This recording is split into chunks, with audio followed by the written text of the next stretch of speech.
Do it up. Hello, internets. Welcome to we got a whole hour. We always got a whole hour with PeakD&D, or at least half of us, which is pretty good. 500 will get you to the Hall of Fame. And it's funny, we were actually just talking sports and how assists in basketball and hockey and how you might be able to track that metric in Dungeons and Dragons. But that's neither here nor there. I'm Max, and I'm Tony. With me is Tony, and we're here live to talk for an hour about Dungeons and Dragons and the channel and life and all of those things. So thanks for joining us. Hopefully it's a good time. Why not? Yeah, I think we're gonna have a good time with the conversation leading into this. So who knows where this is gonna go? But we got a lot to. I mean, that's the beauty. We don't have a dungeon master. It's gonna be all over the place in this scenario. We just have ourselves and the joy of this conversation, which is awesome. We can start off talking gameplay. We can start off talking missed deadlines. We could talk about dream people around the table. That's true. We have so much to talk. I feel like we have so much to talk about. There's so many things. So many things to just hash out. Yeah, buddy. What if you will. Yeah. Well, I don't know. Let's start small and build from there. So let's do gameplay. Let's do gameplay. Which 49 and 50 is the last two since we last live streamed. How many episodes of Legends of the Hidden Temple have you watched since have I watched? Those jokes came up? Oh, since those jokes. Okay. I 3. But I guess they weren't not for pleasure, but they weren't specifically for pleasure. They were for trying to figure out descriptions and titles for our gameplay. But I did enjoy them, but I didn't just watch them just cuz, if that makes sense. Yeah. But man, it's just it's kind of strange watching those again at 32 years old. They're just kind of strange. Is it that you've changed, Tony, or is it that they've changed? I think it's because I've gotten. No, they didn't change. Obviously, I'm watching reruns, so they didn't change at all. Well, I mean, the genre of gotcha. That media evolved. It's cool, but it's just very, very, very kid-esque. I guess where it didn't grow too much on me, and the host is a little corny, but you kind of have to be, you know what I mean, in a kid sort of game show to some extent. So. Yeah, and to sell the whole temple and the legend and what you're doing, and he has a little explorer's pouch, on fanny pack. Yeah, but it's a cooler. It's like if Indiana Jones wore one, you know, with a whip. Yeah, so the whole it's just kind of the whole get up and stuff, but it is I don't know, it's a kind of cool show, and it's just funny that it kind of snuck into our gameplay, and Olmec made an appearance. Yeah, no, I'm glad, because as soon as we fell into that hole and it started happening, that's where my mind went. But you guys now have you have such a better memory for the details than I did, so I could have. Yeah, so I'm really glad that the three of you were right there with team names and could carry those jokes onward. We went a little off kilter there for I think, I don't know, a minute maybe of just Legends of Hidden Temple and bashing on team names. I believe Nick did a lot of bashing on team names. Okay. He wasn't a fan of the Purple Parrots, is what I remember. But did you ever watch the show? Did you see the show? I mean, I definitely remember watching the show. Okay. But I don't have I was never because how old were you when you watched it? Under 10. Right. So I was over 10. Yay! So I was probably toward the mid to late teens, and so I remember checking it out. But you missed the train a little bit. Yeah, it was just not for me. It was clearly for a younger audience. Mm-hmm. To that point, I saw today on Reddit, somebody was posting, they got the complete series of the old Dungeons and Dragons cartoon. And they were like, oh man, I can't wait. I'm going to watch it. And seeing some of those comments, because I don't know if you, I have no idea that was even a thing. So maybe I need to dive into it. But again, be gentle, right? So low expectations, possibly the key to happiness. I would agree. this cartoon probably came out in 79, 81, like very early 80s. But that would target you as a child, yes? Well, so I was born in 81. So it was like I didn't see it until actually the Borders days because it was on sale. Like I got the first 10 episodes for like $4. And then I like put it in and it was like. On VHS? Nonetheless. I see you. No, it was a DVD. Thank you very much. Cutting edge. But then I like watched that episode. I still have it. It was just like, ooh. Did it not age well, or did you not age well? Yeah, right. Exactly. It was just like, cartoons have come a long way since. Yeah, that's true. The early even 80s. Just animation and logistics. Oh yeah, and storytelling and all of it. And so, there's a couple good episodes. Eye of the Beholder is solid. And they actually turned, there was a car commercial that I think was like a South American car commercial that from maybe like 2 years ago that actually plays off of the D&D cartoon, which is mind blowing. But it's kind of neat. It's on the internet. And it's like good production values are high. Like if the D&D movie has that production value, I will be impressed. Yeah. Oh yeah, they are slowly. Right? There's a D&D movie on coming out sometime in the future. Sure. That's what I'm told. That's what I hear. That's what we're told. And hopefully but I think I tried to watch the original D&D movie with I think Jeremy Irons is in it. Okay. It was on HBO at some point. I can't remember when it came out, but I didn't pay attention because it didn't catch my interest. So I don't remember what happened other than that Jeremy Irons was in it. Mm-hmm. I think there was some iteration of a D&D movie that had a Wayans brother. That is all I got. There have been a lot of Wayans and a lot of attempts, and yeah. The gameplay. 2000 Dungeons and Dragons. That's what it was. That Jeremy Irons was in. Yeah, Justin Whalen. Was that what you were just talking about? The Whalen brothers. Yeah. Like so, he was in the same. He was in the same movie. It's all the same movie. Wayne's brother, yeah. Wait, Wayne? Wayans. Wayans. Like Keenan Ivory Wayans. Yes. Marlon Wayans. Yep. Yeah. There you go. There. He's on the bill. So that's there you go. So awesome. It's the same movie, but it was not great because it just didn't catch my attention. So I don't really remember what was going on. Yeah, it just was not great. Yeah. And that's okay. But it was funny, man, because you were talking about like going off for a minute on a tangent, and like here we are for I don't know how long we've been going off on a tangent. And that's what we do here at PeakD&D. Well, I think that's like the beauty of the game in a way, like the difference. Granted, we are digital, but I think it's like so much easier to go off tangent and to get like a room full of people laughing in person. Yeah. And that's part of like the charm. I would agree. To me, at least. I would agree. Yeah, man. Our tangents are charming. I think they are. When we're playing, I have a great time with our tangents. Yeah. No, I laugh. I look forward to our gameplay sessions for sure, man. Like there's, for lots of reasons that we don't have to get into now. It's also but fair. I think it's, I think it's good. So I don't know what team we are, but we are some sort of team going through Olmec's Temple in 49 and 50 to get back on track. What were our options? Like, what are the team names? Yeah, Purple Parrots. Okay, so Nick Purple hated Parrots. that, though. I know, he didn't like the Purple Parrots. Silver Snakes. Blue Barracudas. Okay, it's all about alliteration. All Orange right. Ooh. Monkeys. Orangutans? Seriously, orange monkeys? Nope, orange iguanas. Orange iguanas. Okay. There's green monkeys. Green monkeys, orange iguanas, purple parrots, blue barracudas, silver snakes. I want to say there's one more. Why not maroon monkeys? Man, they really dropped the ball. Hey, Keith Schaefer. Keith Schaefer just... Oh, what's up, Keith? He's hanging out with us, so what's going on? Oh, sweet. Thanks, Keith. That's rad. I don't know, man. What's a good color that starts with an E?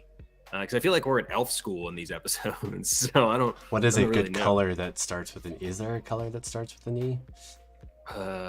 Is elderberry a color? I don't know. Now I'm just getting like... I just remember like back to crayons, electric yellow. But ooh, electrically yellow elves. That could be our team name. No, I just feel like we were in elf school, man. Like trying to pass all these elf challenges. It's like Jastian's Nightmare. Emerald. Yeah. He says emerald. That's it. Okay. Good call, Keith. Solid. Good call. That is way better. Emerald Elves. I feel like that would be our Hidden Temple team name at this point for this episode. And I feel like we're doing pretty well, like through those challenges and tests. Yeah, we were. So 49 and 50. 49 we ended. Oh, so 49, sorry. I'm thinking about the beginning of 50. 49 we had an easy one to start, which was the library. We went to the library and he's like, "Oh yeah, here's this hole and we're just going to throw 3 things down there for you." And we tried to grab all of them in one way, shape, or form.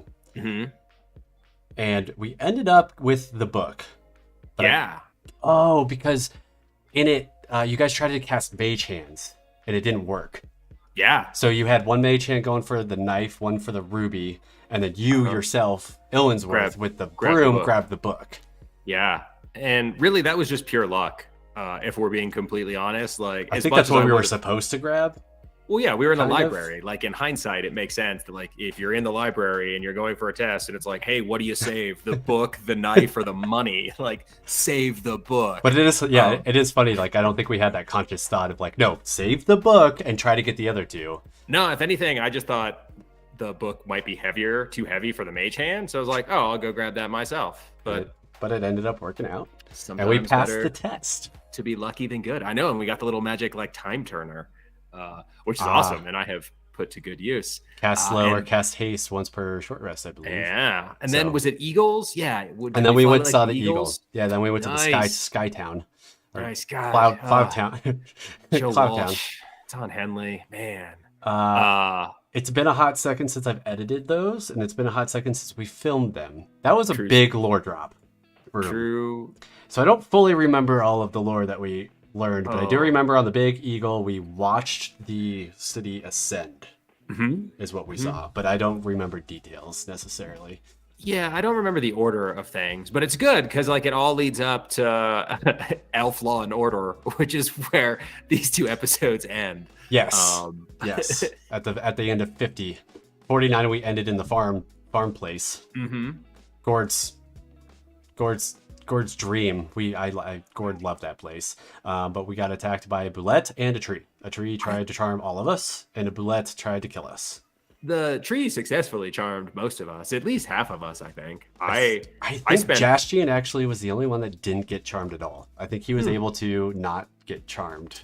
Yeah, he's got that elf root, right? He's like gets advantage on the charm saves. Plus, you were the most charmed. I like trees, man. And then Grognak was second most, and then I joined in at the end. Jastian's just never been the same ever since he died, which that's fair. Also true. Yes, Keith, the charm tree was epic. That is probably a shout out to Nick of coming up with that scenario. For sure. Inside that place. Plus the boulette land shark trying to kill us all on top of that, which was not great. No, and then the fact that it like came back too, like we weren't going fast enough. But wasn't it like a vine that the tree was going around the tree? Yeah, it was a vine that was around the tree, and I think Jastian was able to pretty much nix it with a couple fireballs. I know you helped after you got uncharmed, but I think the fireballs were the ones that did it, because I think it actually died because it took fire damage. Yeah, like that round or something like that. So yeah, I mean, like, look, that was a long battle. Like, I think that was half of episode 50. Well, yeah, as we've learned through countless, almost 50 sessions of gameplay, when it comes to killing bushes and shrubs, piercing weapons, i.e. everything that I have, not the best. Yeah. But gotta love a good wand of fireballs. It's great that we have that thing. Don't we have 2? No, we have magic missile. Yeah. That's the other one we have. And then it was the Sharknado, right? And then we went to Sharknado, which wasn't nearly as that was a pretty easy one. No. Big shark. Compared to what we had just been through. Yeah. That was a pretty easy trial. Big shark, and we Grognak had a couple really solid punches, and even with disadvantage swinging a maul in water, Gord did a pretty hefty amount of damage to it too, so yeah. And then we went to Elf Court. And then the starting of Elf Court. Oh man, did you you put a Law and Order sound effect in there? Oh, I should have. That's all right. I don't think I did. Is that 51 we would start? Yeah. Probably, because we sat down and I remember being 51. like sort of blindsided. It's coming up on Saturday, so you'll see Elf Court, which is pretty lore heavy and a lot of role play and and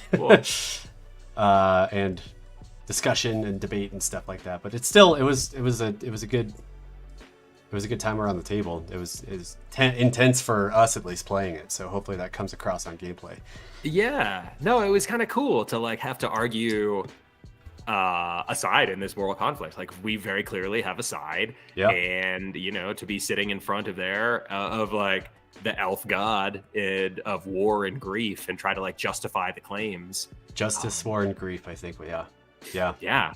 And so it was cool. Like I love talking philosophy anyway and ideas, and so it was kind of cool to get to do that around the table. And I think it went in some interesting directions that Nick did a really good job with that. Yeah, it was just crazy that like that was where that god landed, was like not enacting on what Lysanther is in order to kind of get the justice needed for like having Lysanther basically carry out the justice that the elven kind want on humanity. And I think that's what the biggest point that I remember that we argued against was like, you're just gonna sit back and in action, like that doesn't help everything. Let's keep the spoilers.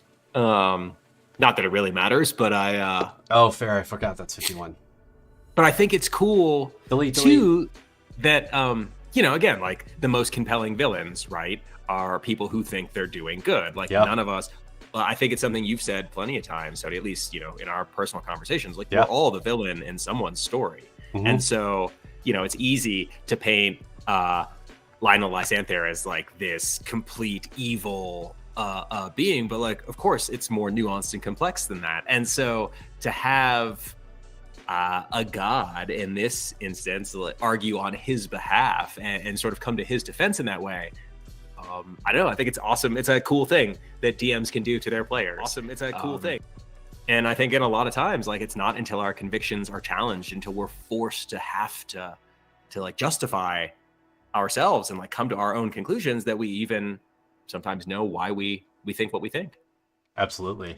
And I think Nick does a really good job with villains just in general. Like he makes solid villains for us to fight. Yeah. No, and he's great at the non-verbal boss fight. Yes. Like it's an art. Non-combat boss fight? Yes, sorry, the non-combat. It's like non-verbal boss fight. Yeah, I mean he's good at those too, but also true. Those are a bit more normal. But yes, the non-combat boss fight for sure. Yeah, which reiterated in Elven Court, but the best one the one that we have out was at the Bone Palace though. I really enjoyed that one as far as non-combat. No, they were both good. Like it's such an interesting and fun way to challenge your players. Like granted, you have to do it with the right group, right? Like you can't. Yeah, it's not going to work in every group, and I think a small group is possibly better. But you just got to have that buy-in and that engagement, and if it's there, then I think it makes for an awesome session. Absolutely, absolutely. So Ben's saying, "Hey, he joined the chat. What's up, man? Thanks for holding down the fort. You guys are all stars." Well, man, that's what we're here for. When you and Nick are just bogged down with all of the theater stuff that you guys got to do, and we're here to keep it going. Yeah, for sure. But good to see you in chat, man. We'll see it. Yeah. Here in spirit. Absolutely. Yeah, and so it was good. They were good gameplay episodes. Like I'm excited for people to see what happens next. Like it's always so funny to sit here and talk and like think about what we've already right, totally, and like we know what's about to happen and all of that stuff and where it all goes. So that'll be fun for like the next live stream to talk about. Yeah, and then I'm trying to be quiet of what happens, but we're pretty far ahead as far as filming. So the start of the temple is pretty it's pretty far back in our past of actually playing. So yeah, and honestly it actually might get more difficult, right, if we adjust our release schedule and do all of those things. Like we certainly man, we shot out of the gate with a whole bunch of ambition. Yeah. And tried really, really hard to put out 2 videos a week. Yeah. And man, we made it almost the entire year 50 with weeks. being able to do that. Yeah, but almost a calendar year. I know. But I'm gonna give us the win on that one, to be honest. I'll spot us 2 weeks. Dude, I was listening to a podcast today, and it was like Annie Duke was talking about quitting and how like we should quit more. And she actually was talking about like climbing Everest in this example, and how, like making things like a pass fail is just a brutal way to go through life. And it's like, what is the goal here? And so, no, we legitimately, we have well over 100 videos, which is insane for like half of those are gameplay. We've put out 50 gameplay. Like we've done 50 episodes. That's nuts. Yeah, which is all to say that I think we're going to rethink our release schedule and perhaps try to dial it back to make it more manageable for the 4 of us. Because, if we can't sustain it, then it's not worth, like what good is it? This is definitely a marathon over a sprint. And we came out of the gate strong, but it might be time to like reassess things in year 2. So we'll see how that shakes out. But that's just a shout out to anyone in personal life or business or whatever, is to like just take that step back and reassess what's working, what's not, where to put your time and effort. And I think that's kind of where we're at, is to just dial back a hair. So then hopefully we can do more because of what we've, seen and what we know about how we get subscribers or how we get views or how we get any of that stuff. We have a year's worth of data of where our time and effort now maybe should change to maybe help out our community, build a community, and maybe even put out even better content than quantity. We might we'll be able to focus more on quality than quantity, which I think we got bogged down in the quantity part.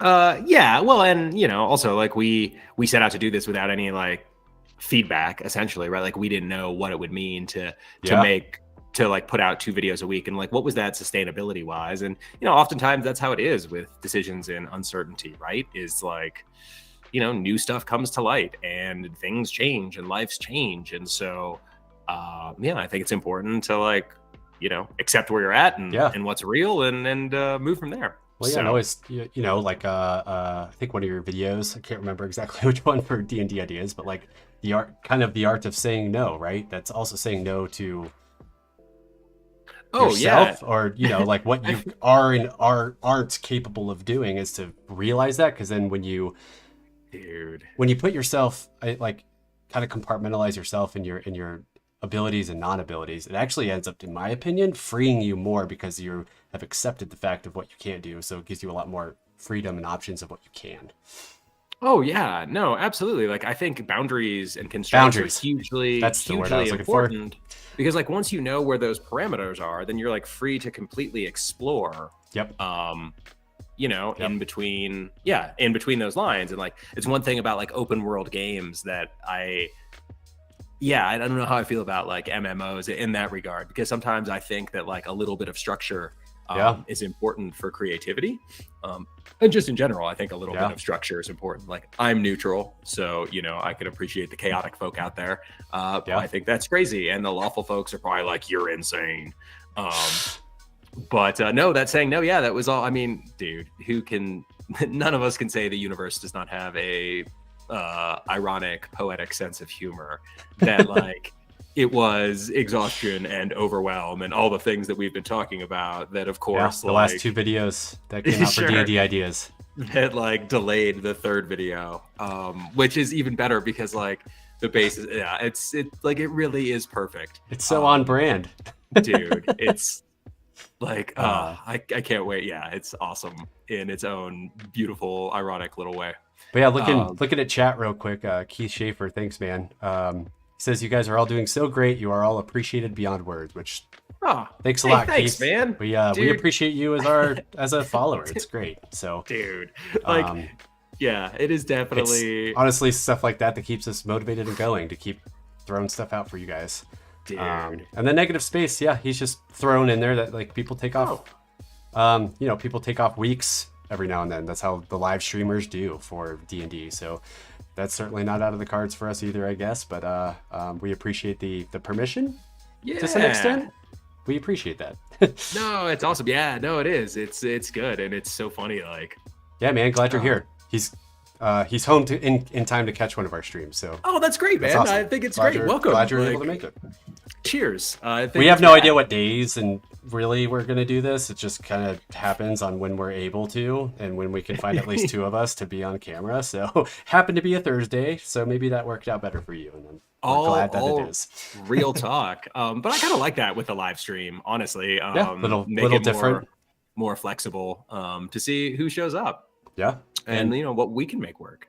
Yeah, absolutely. So with any luck, that video, that like capstone of the D&D ideas will be out with any luck Wednesday? Next week. Yeah, that's the plan at least, which is super cool. I know we kind of talked spoilers a little bit or what that was going to be about, but I mean, is there any more space for a little bit more, or do we want to wait? I mean, it's up to...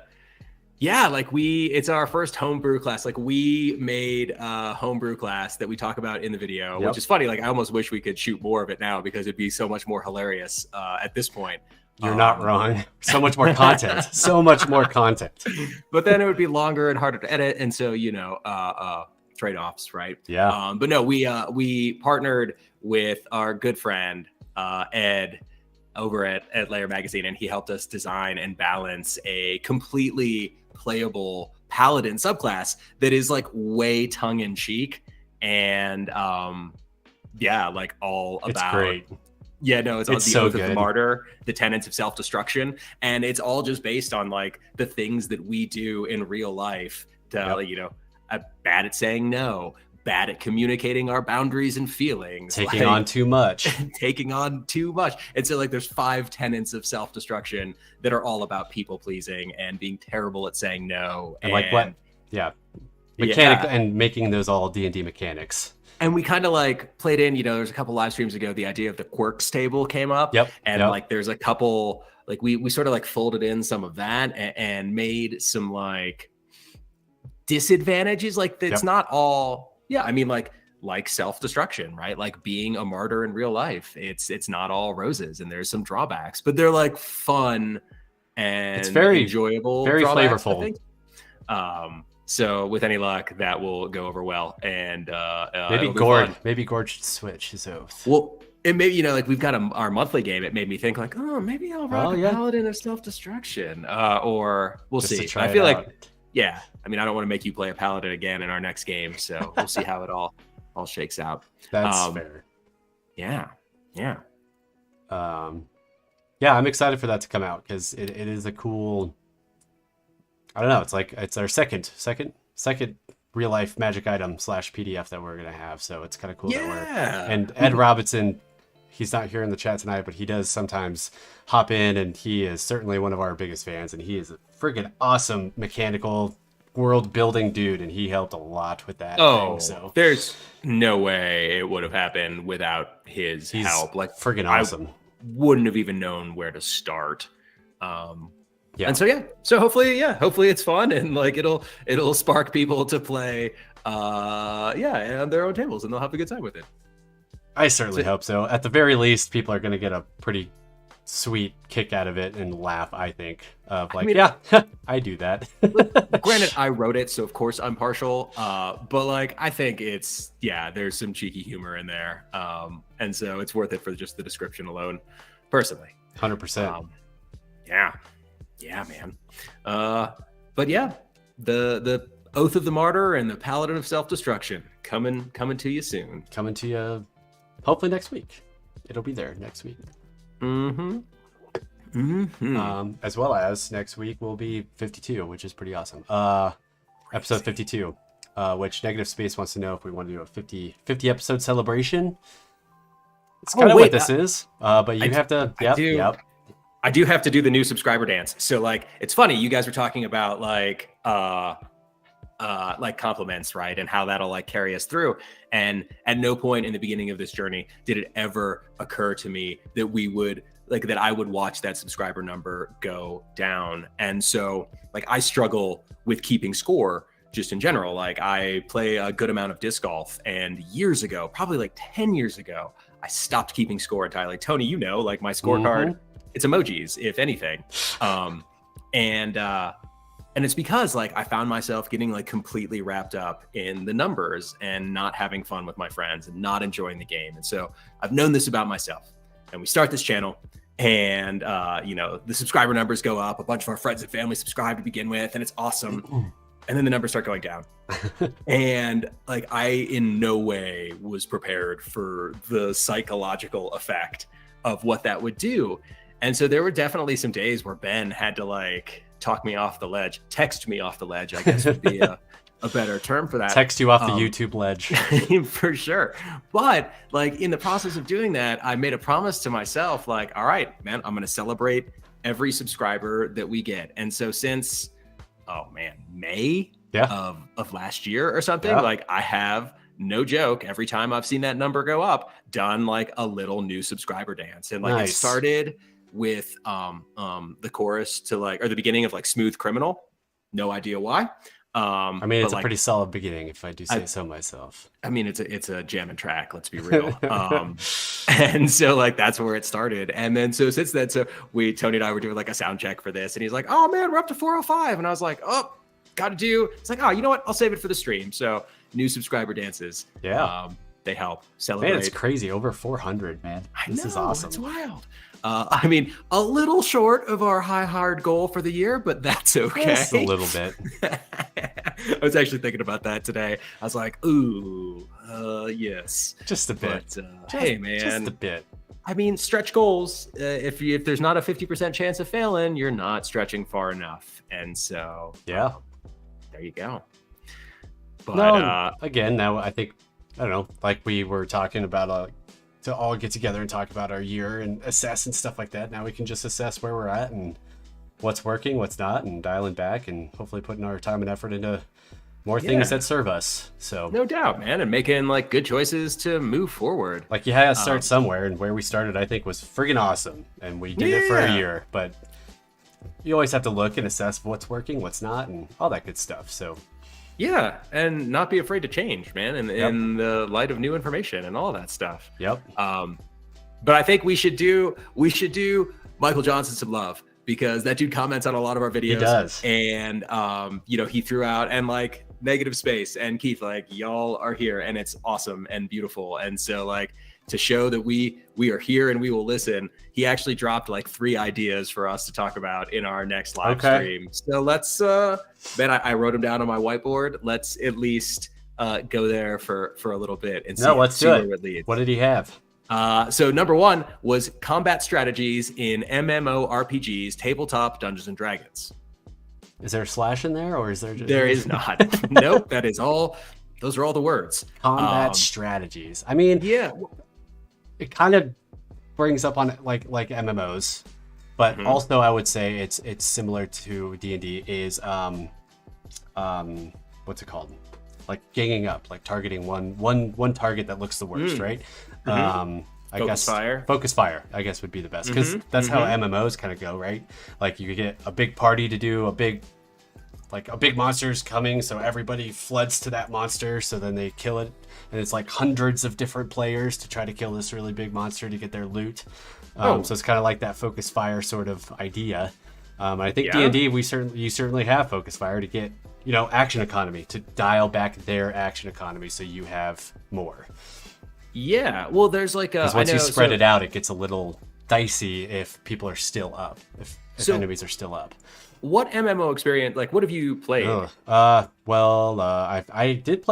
did dabble in some Guild Wars 2 back in the day. And then the new one that just came out, I've dabbled in, but I've noticed that I don't think MMO is my type of game. I don't really know why, but it's just not my cup of tea. But Lost Ark is one that just came out that's free. Okay. And I've played through a little bit of it with Greg, but it just doesn't do it for me. And aren't you like sailing the seas? Isn't there? Oh, I guess yes, it is. I wouldn't say it's MMO though, because it's not like big world with a bunch of people in it. There's separate servers that you have. Sea of Thieves is what it is, and you have other ships and other people there, but it's like, I don't know, maybe 4 or 5 ships in crews. It's not like so expansive in the sense of MMO. Yeah. World. Yeah. No, okay. So like, yeah, Guild Wars 2 is really the only MMO that I've messed around with. And you're absolutely right, man. If you're in like a big fight, like usually, hopefully someone knows what's going on and will like target so if you're in like a squad or a group, like they will actively target like, hey, focus on this person because you've got to kill this person to kill that person, or whatever it is. And so no, I would say focusing fire. I would also say that the concept of kiting was not something that I had ever like encountered really. And it took me a while just from like as long as you break eye line, right? That's kind of how that works. Well, yeah, sort of. And like even just like the idea, like the mechanics of like rotating the screen and moving, so like they were always firing where you were. Is like it took me a minute or two to even like get down to like legitimate to make the dex check with my fingers to like make it work. But like it was like, I've always been, I feel like, okay, like I've always had to give my characters, like give your characters a ranged weapon, give your characters a melee weapon. And like similarly in Guild Wars with weapon sets, like that's something else. I was like, oh no, that makes sense. Like I was never good enough at that game to be in the thick of it for a lot of things. Yeah. But like the concept of kiting and just like keeping yourself safe and staying out of range, like I feel like Illinsworth has benefited a lot from that. Absolutely. Like I always try to use those bonus actions to hide and get advantage and not take hits. And so like to me, that's sort of like kiting in D&D. Yeah, that would make sense for sure. And then just from a Gord standpoint, as far as focus fire is concerned, that's where the Great Weapon Master comes in, because if I kill somebody, then I get an extra attack. So if they're already bogged down, close to death, then usually I can deliver the final blow, thus giving me an extra attack to go to the next one.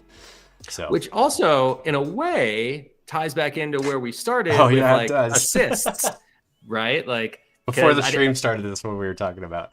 Yeah, I'd never really thought about that, but no, like setting Gord up for an assist, setting you up for an assist. Yeah, if I can leave somebody with very like few enough hit points that you can take them out, then you'll get your extra bonus action attack. Yeah, and I think honestly, we've all kind of given each other assists in different ways, depending on how the fight goes. Because I think like before we fell down into the temple, that episode where you got ambushed by the undead, and that one chick who gave you a level of exhaustion.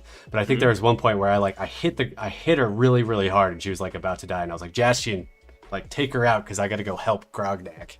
But like kind of like blooding her up to the point where a Jastian character, he's powerful now because those 2 Eldritch Blasts are no joke, but when he rolls well on damage. But someone who doesn't hit quite as hard as Gord, but like giving the final blow doable for anyone in the party, and then moving on to something else that will help in the battle.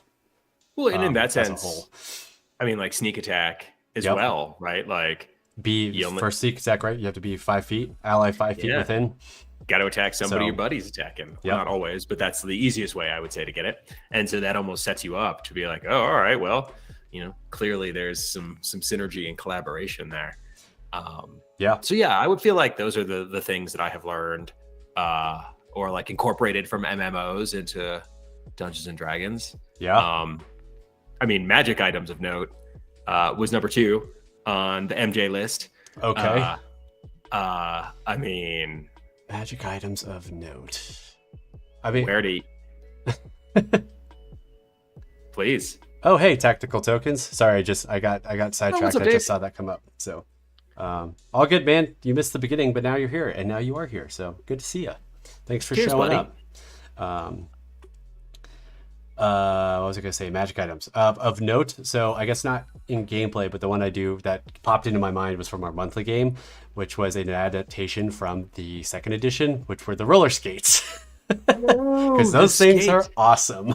Those skates are awesome. Like, so we had a monthly game that actually just wrapped up, and Ben was DMing, and man, he loves like just powerful campaigns. Like he wants to make us powerful. Yeah.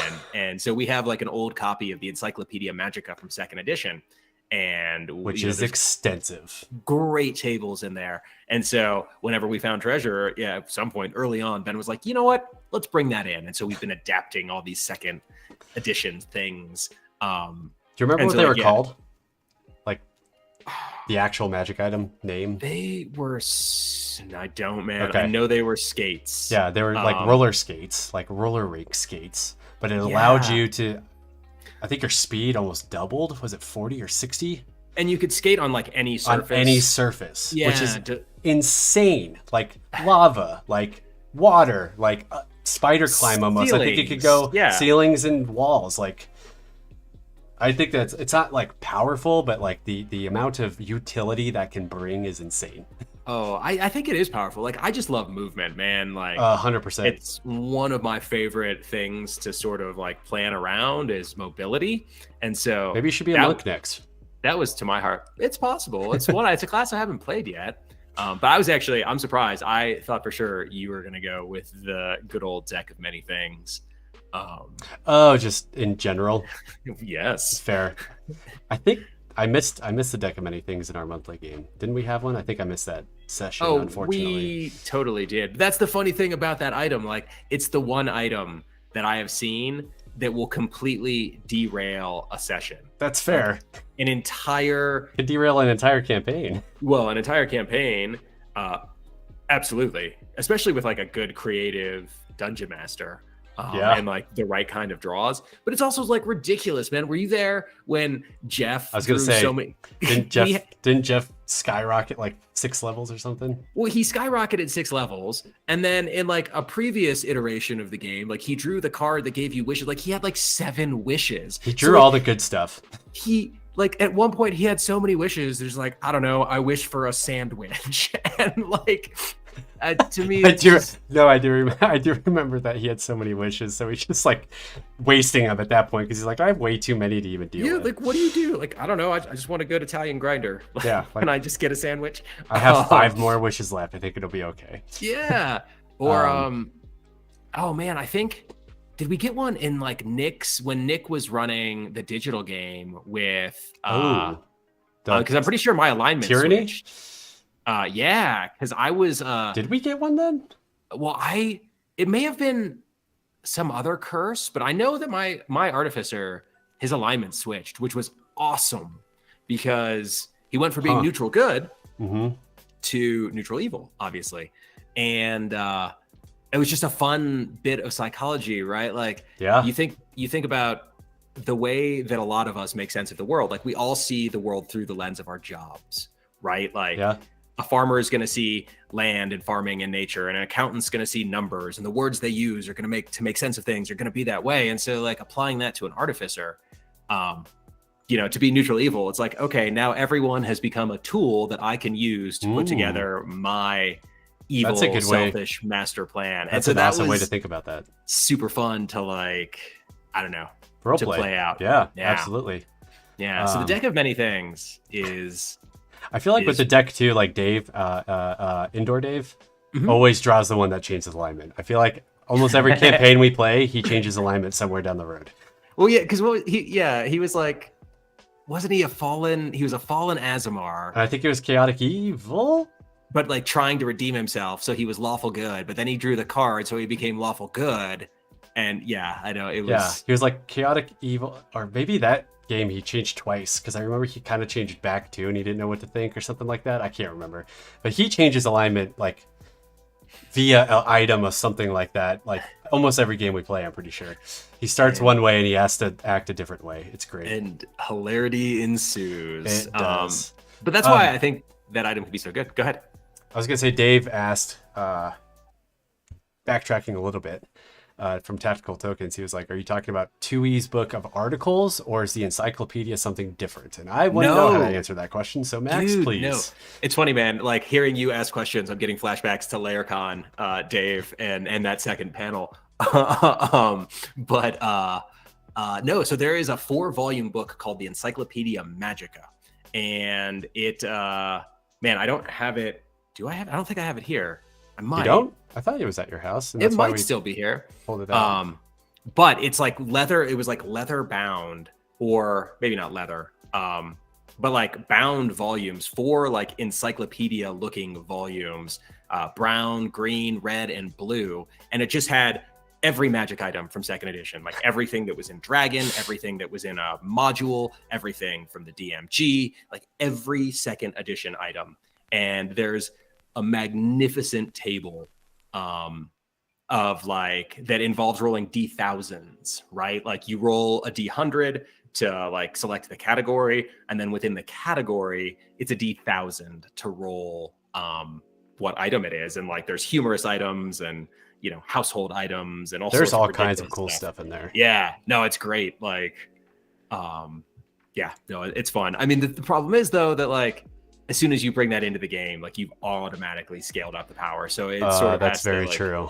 Yeah, it gets pretty insane, but as long as everyone's cool with it, it makes for a really good time. And the Arm of Valor is probably the other magic item from that.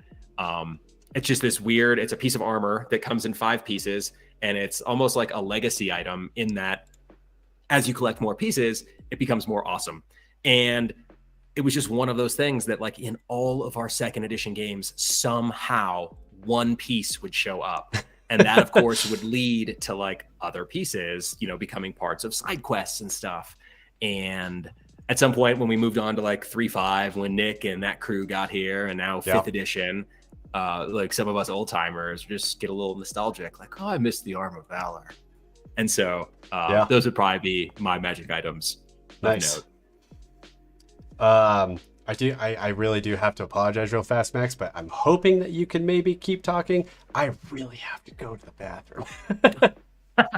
So give me like 2 seconds and we I'm got gonna do 1 hour. I know, and I can't. Jeez, I've been Tony, trying. I've been slamming tea. No, you're good, man. I've been trying, but yeah. I will. This is good. You go take care of yourself. You holler when you're back. Unfortunately, he's the one that looks at the comments too. Like I don't have the bandwidth to do all of those things. So I'm just going to go off the cuff here with number 3. Michael asked us, the third thing was about spells and uses.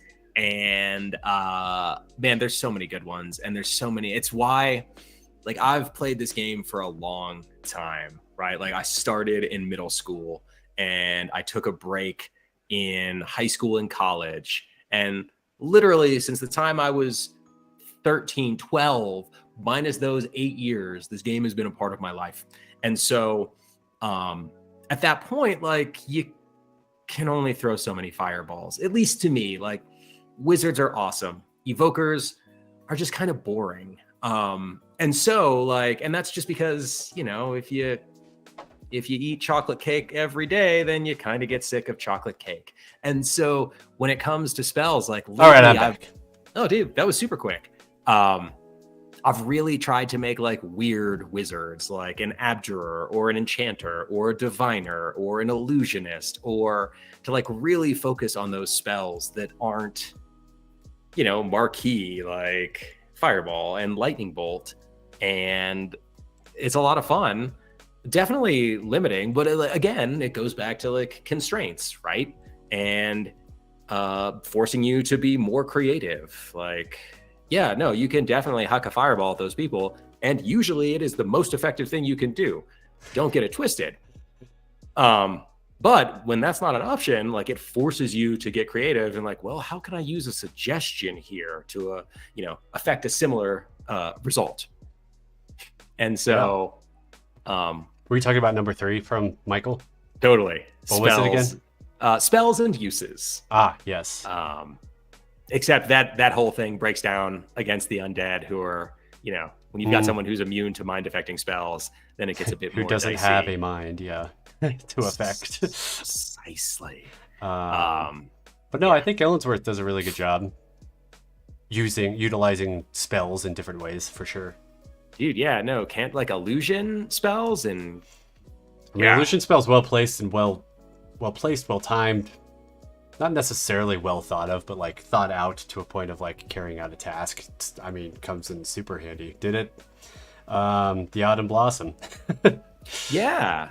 No, it's absolutely true. Like, is it it can carry out something that we otherwise couldn't necessarily.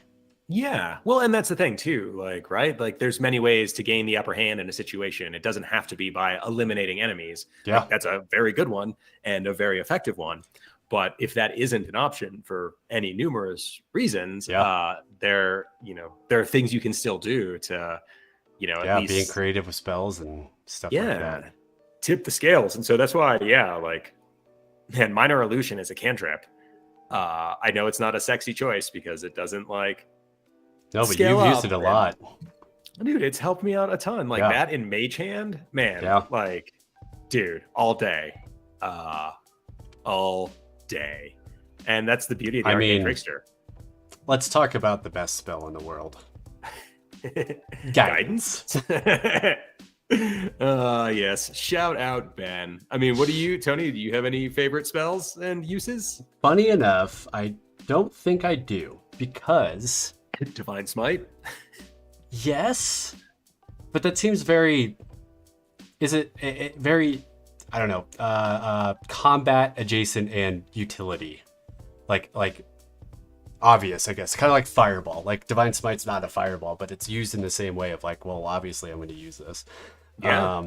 Because honestly, I don't think in my career of playing D&D, I don't think I've ever really dabbled like heavy in being a spellcaster. Yeah. I've always had access to spells, but they were kind of like my utility or slight buffs, but never like my spell book of like what I always turn to during combat and stuff like that. So the crux of what you do. Yeah. None of my characters have really but you're really good at saving your spell slots for those Divine Smites, and it has paid off. That is very true.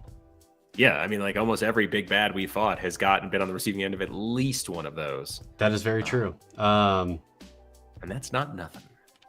And just funny enough, I think that's more from a role-playing standpoint too, because Gord, that's kind of how Gord thought of his Divine Smite, of like when he really needs help, he wants to call on Helm to give him that extra damage, that extra smite to hopefully put a big bad down a lot quicker than usual.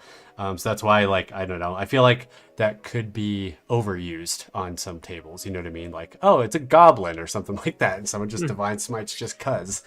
But I've tried to make it a little more nuanced for Gord, of like, he's calling on Helm for this help, and he doesn't want to do that all the time, so it's kind of like, but always saving one spell slot for that back pocket if he ever needs it. No, it's wise. I mean, it's just about being judicious with them, right? Like, I'm admittedly a bit spell stingy and resource stingy. Yeah. So like, but at the same time, if that Divine Smite can do has the most value early on in a dungeon, then like, absolutely, smoke him if you got him, right? Yeah. If it helps you get to the end, then that's not necessarily a bad thing. No, it is not. There's definitely a medium there, and picking your place of where to be most useful. I'm trying to think, the druid that I played too on the monthly game, I'm trying to think what I used a lot there. I used Moonbeam a lot. Moonbeam is actually pretty cool. Yeah. Radiant, I think that's radiant damage too. And that sounds right. And bonus action, I do believe, to move it every round. Mm-hmm. So that was nifty early game. I remember I used Moonbeam a lot during the early game, but then it kind of didn't do as much damage and just kind of went by the wayside a little bit. Well, you bring up a good point too. Like, spells change. Like, you can age out, power out of spells at a certain point. And so, I mean, it's a nice thing about like wizards and clerics and druids, like those classes that have, huge spell lists as opposed to, bards even. Going through that druid spell list is nuts. But like, when playing a sorcerer, I think there's some thought that would probably go into that of like, okay, well, this was a good low level spell, but now it kind of and so, like you were saying with Moonbeam, it just seemed like there were other things that did more that were more of a payoff that helped us a little bit more. But as a honorable mention, Greater Restoration saved that campaign. And I was even thinking like Like I played a cleric once and would always keep inflict wounds on the list. Yeah, just no, inflict wounds because, is nuts. It can get. dude, at like 6th level, like cool, I'll do 9d10 necrotic No, damage. Thank you. It's crazy. To that point, though, I would say my Greater Restoration honorable mention. That's a spell that I really do like. Is Feeble Mind. That thing is awesome. Dude. And it has been for additions upon additions upon additions. Yeah, Like you want it's a great spell. You want to take a wizard off the table? Feeble Mind.